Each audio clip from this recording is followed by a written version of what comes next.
It is not uncommon for a Keller Williams broker or Remax broker to have hundreds of agents do billions in transactions and tell you they're broke. They have no cash, they have no money, they don't make anything at all because they're doing their one thing.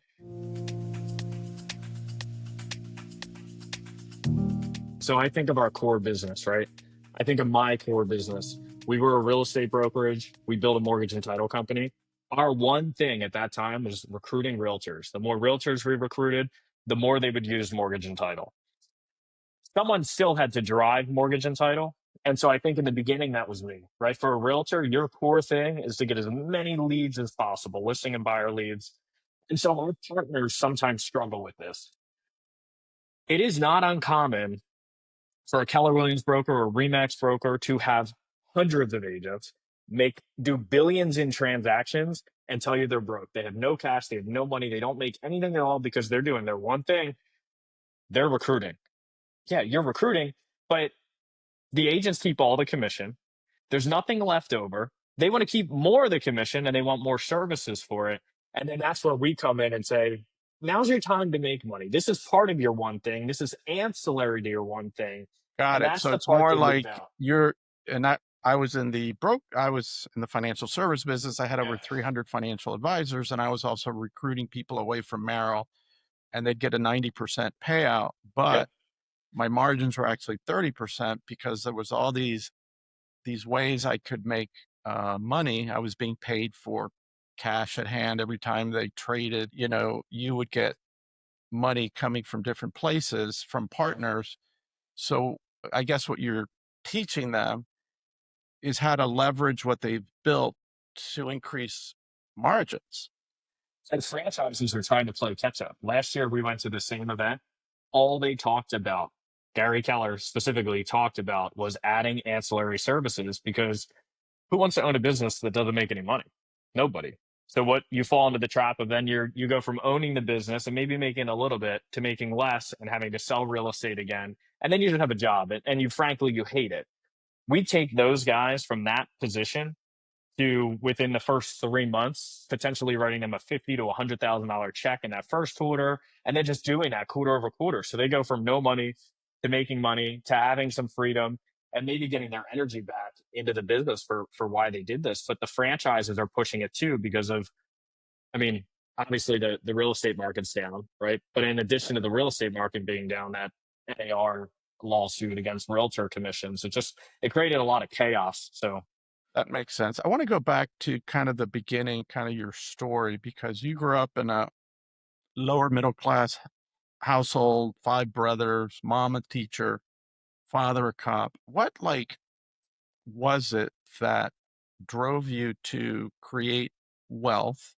I don't think you're one of our 260 members who were scarred by poverty and said, I'm going to create great wealth, but what was it? And I know you had a very close relationship with your grandfather. So tell us about that. And, one of the things we're trying to do with this podcast is to help individuals that, hey, maybe you don't need to go out and create 100 million in wealth, but hell, by the time you're 50, 60, you could easily put 2 or 3 million in the bank and have financial freedom. I would say that was my angle.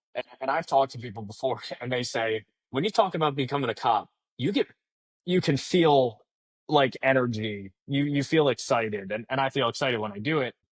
I think that's because I knew that while that is my dream job, while I'd be really happy there, while I love doing that stuff in the military, I think being able to provide for my immediate family, my brothers, my mom, dad, if anything were to happen, to be able to be that guy, to be able to have a good life and never have to live paycheck to paycheck and never have to worry and never have them And how old worry. are your children now, Joe?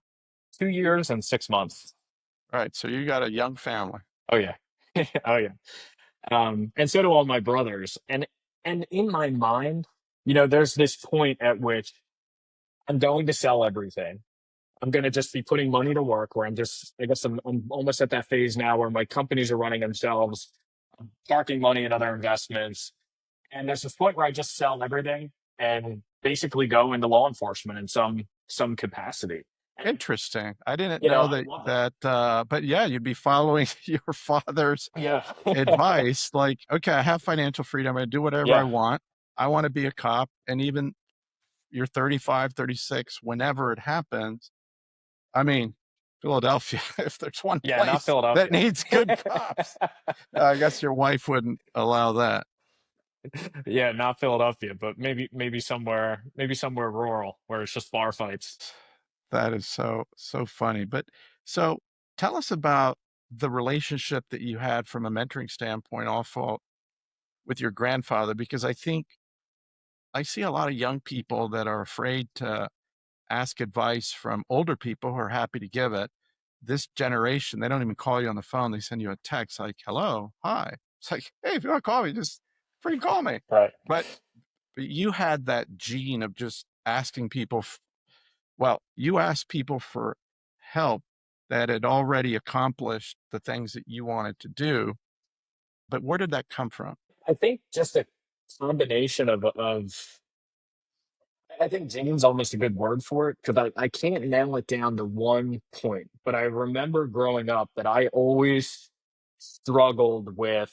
I mean, people would call my parents to let them know that, oh, Joe doesn't want to hang out with anybody in school. He's really a loner. He's all these things. I'm like, nah, I wasn't interested in the goofiness of school. I wasn't interested in all these ridiculous canned courses. I wasn't interested in playing stupid games in the recess yard. Like, I wanted to sit there and listen to the 70-year-old priest talk.